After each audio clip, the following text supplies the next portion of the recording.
This episode is brought to you by Rival Fantasy. You can go to joinrival.com/boxofficeqbs right now and get $25 free play. Plus, they will match your first deposit of up to $200. I'd like to interview you for the Daily Planet. Sorry, no comment.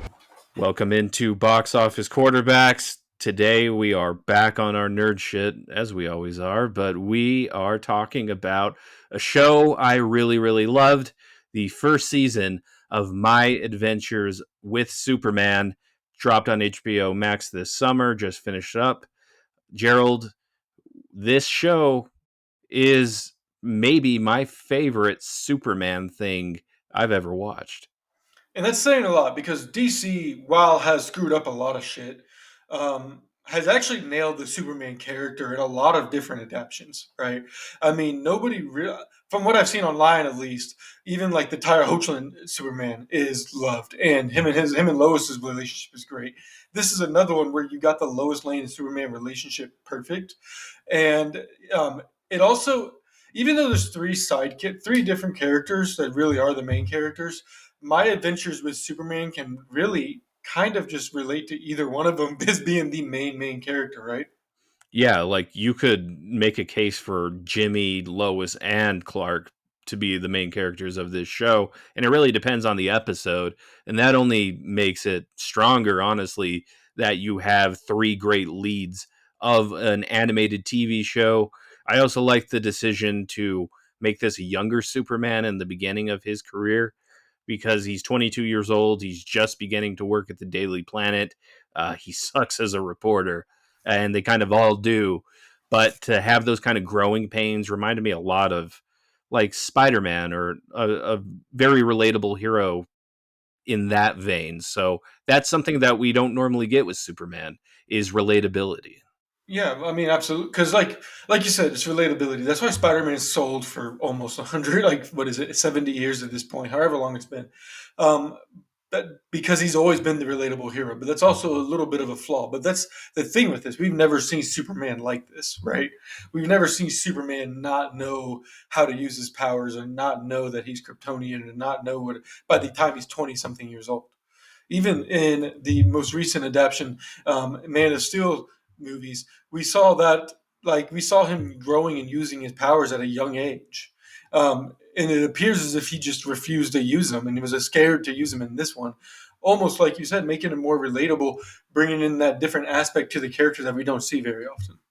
Yeah, and there's a point in this season where Lois is looking at the pictures on the wall in the Kent's house, and it's just Superman in his childhood growing up, and he's just kind of not interested in team sports or the chess club, and he's holding back because he knows that he can't be found out. And I really like that.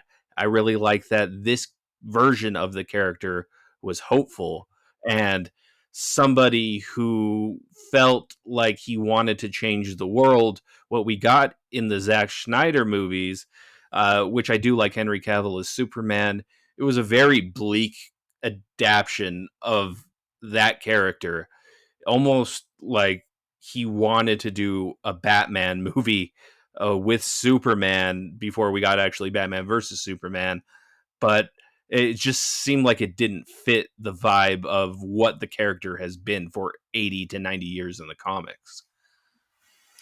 Yeah, you're right, but it also just, I don't know, because like this is also completely off base from what the comics usually are, right? I mean, like you said, he doesn't know what his powers are like. He doesn't know literally almost anything about himself at this point, and he's still learning. I mean, he didn't even know, it wasn't able to even understand his own father, you know.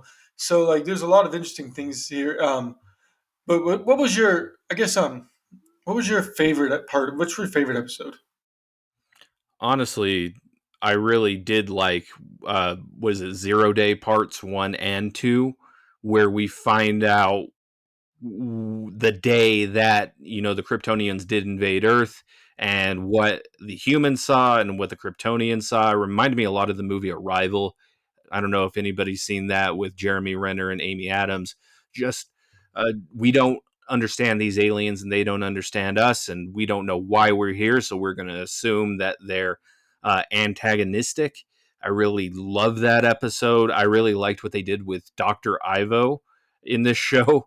They made him like a huge kaiju mecha monster, and that's so much cooler than what he was on Arrow, where he was just some random scientist on a boat that's entrapped Oliver Queen. So they did some really cool stuff with the villains in this show, and that's another aspect of it that I really loved.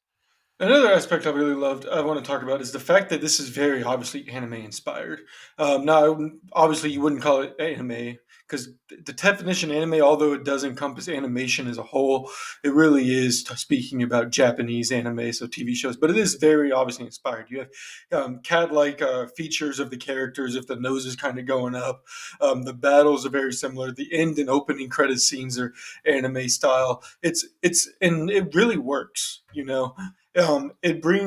really makes almost this universe that Superman lives in feel more realistic than throwing him into live action. Because in live action, some of this stuff does look kind of silly, right? You get Yeah. these big ass robots and red people with horns, but like in animation like this and the way this style, the way they had played it off, it looked great. What did you think of it? I don't think that this style would work for every DC hero. I think it works perfectly for Superman because in anime you have a lot of super people as it is with, Goku and whatever's going on in Dragon Ball Z. You have a lot of different characters that are essentially Superman in their own way. Like I don't think that this style would work for Batman. I just No. don't. It's just too kind of colorful and goofy. But for something like this, I would love to see, if it's even possible, an anime inspired live action version of Superman. We are getting Superman Legacy. They also did drop that One Piece series on Netflix that everybody's talking about. So it's possible. They have done it before with Mhm. varying degrees of success. Varying degrees of success. But let's talk about the actors that were in here. I mean, we got big names, really. I mean, Superman is Jack Quaid, The Boys. Like, what did you think? I liked him actually. He was kind of fun. Gave off Yeah. that humble vibe, I guess.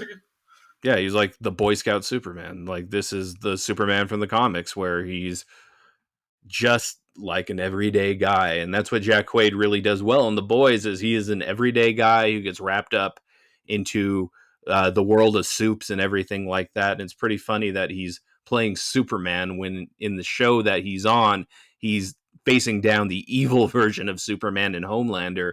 So that was a very interesting dynamic there. But yeah, there's a lot of great stuff in this show. I think I only really disliked one episode, and that was the Mr. Mix a Pixel, whatever his name is. That's the only episode I didn't like.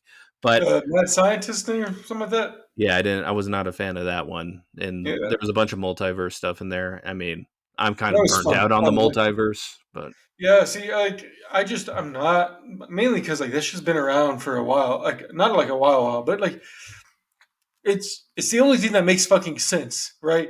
Because you have comics, you have TV shows, you have movies, so you just throw in the word as a multiverse, and then you can use all your shit. Like, I mean, I'm not bored by it. I don't want everything to go into it, but like, literally, we've been asking for this shit from Marvel and DC, and now they're giving it to us, and now we're like, yes, oh, we don't fucking want it no more. Like, just we're just just picky. keep giving it.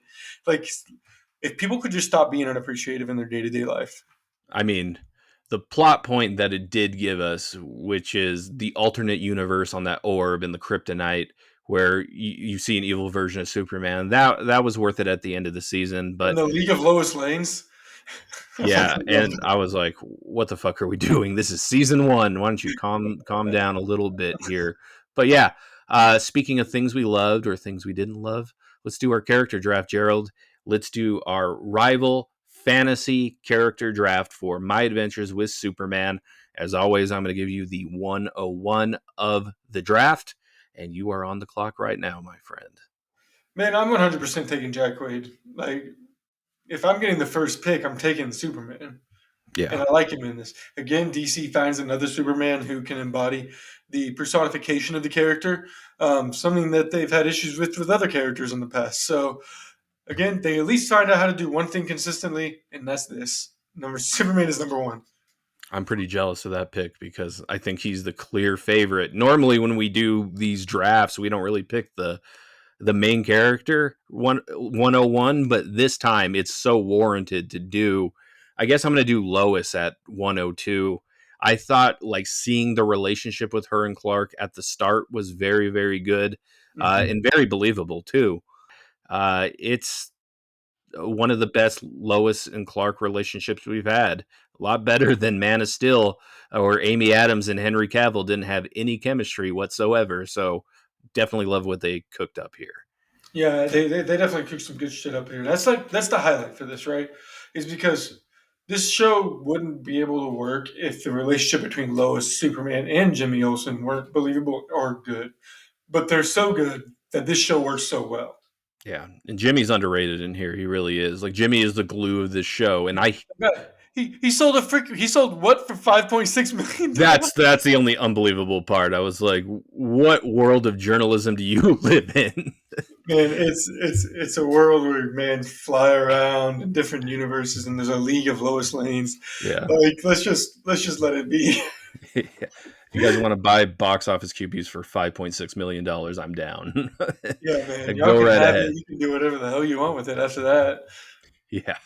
Um, let's get to final scores, though, shall we? This Yeah. show is one of my favorites. I guess I'm going to go first because I've already talked my way into it. This is my favorite adaptation of Superman, I think, maybe ever. I'm not a huge fan of the character. I'm a huge fan of this show. I'm so happy that we're getting a season two. I'm going to give this a Hall of Fame. I thought it was that good. If there's one thing DC can do, it's animation. No, that's 100% true, but that's also why I can't give it a Hall of Fame because DC has so much great animation that if like fans of the great animation might not like this as much as some of the other stuff they've had because there has been amazing shit in the DC extended animated universe. And the Superman in all of those movies was fantastic as hell. Even better than this one, even though this one was very great. I'm just not saying that's not a knock on this one. That's how great that Superman was, and that Batman was, and all the heroes were. Um, I would give this one an all star, if not a high starter. Um, so like a 3.754 out of 5. It's still very good. It has its cheesy moments. It has its kid fun moments.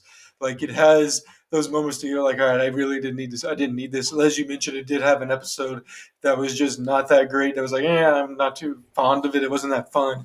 Um, and there are some other things that's just like, I mean, yeah, like I said, it's animation, but it has to be believable.